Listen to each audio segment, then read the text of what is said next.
দেখুন, জীবন সিংয়ের এ ধরনের বক্তব্যের কোনো গুরুত্ব আছে বলে আমরা মনে করি না। মাননীয় মুখ্যমন্ত্রী মমতা বন্দ্যোপাধ্যায় সর্বভারতীয় তৃণমূল কংগ্রেসের সভানেত্রী।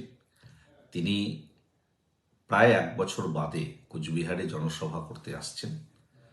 কোচবিহার জেলা মানুষ অত্যন্ত আনন্দিত এবং তারা অপেক্ষা করছে সেই দিনের জন্য।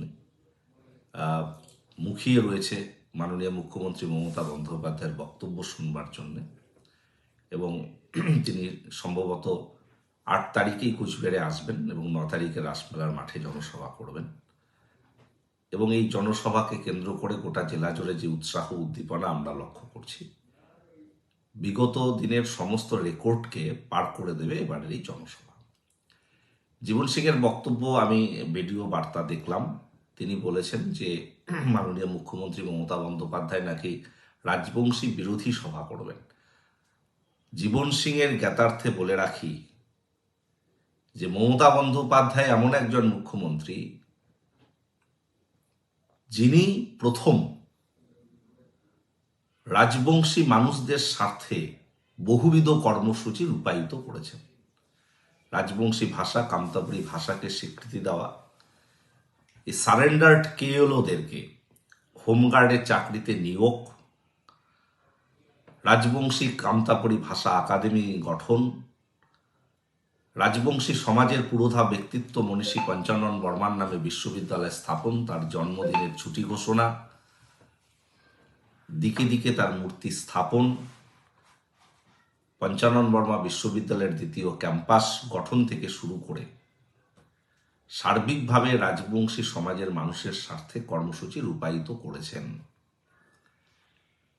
কিন্তু জীবন সিংয়ের মতো কিছু মানুষ তারা বিজেপির দ্বারা মদতপুষ্ট হয়ে এ ধরনের কথা বলবার চেষ্টা করছে এবং রাজবংশী বিরোধী তকমা দেওয়ার চেষ্টা করছে তৃণমূল কংগ্রেসকে বা মমতা বন্দ্যোপাধ্যায়কে।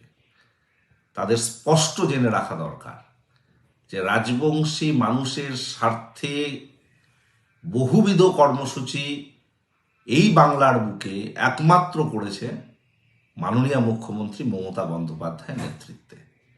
তো স্বাভাবিকভাবে কার দ্বারা প্ররোচিত হয়ে, কার মদতপুষ্ট হয়ে এ ধরনের কথা বলছেন তিনি, সেটা আজকে জলের মতো পরিষ্কার। তাই আমরা বলে রাখি যে রাজবংশী, অরাজবংশী, হিন্দু, মুসলমান সার্বিকভাবে বাংলার সমস্ত স্তরের মানুষ মমতা বন্দ্যোপাধ্যায়ের সাথে রয়েছেন, তৃণমূল কংগ্রেসের পাশে রয়েছেন এবং 2026-এ আরও বেশি ম্যান্ডেট নিয়ে, 250-র বেশি সিট নিয়ে তৃণমূল কংগ্রেস চতুর্থবারের জন্য ক্ষমতায় আসবে, যার নেতৃত্ব দেবেন মাননীয় মুখ্যমন্ত্রী মমতা বন্দ্যোপাধ্যায়।